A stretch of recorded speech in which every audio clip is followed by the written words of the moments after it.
Favara aderisce alla campagna internazionale Light It Up Blue,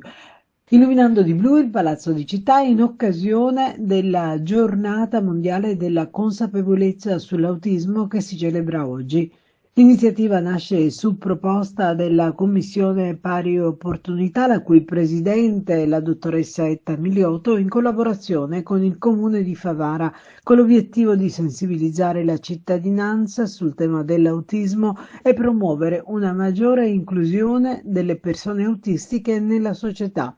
Il blu, colore simbolo della giornata, sarà il protagonista di questa azione che vedrà il Palazzo di Città avvolto in una luce speciale per ricordare l'importanza della consapevolezza e del sostegno alle famiglie che convivono con l'autismo.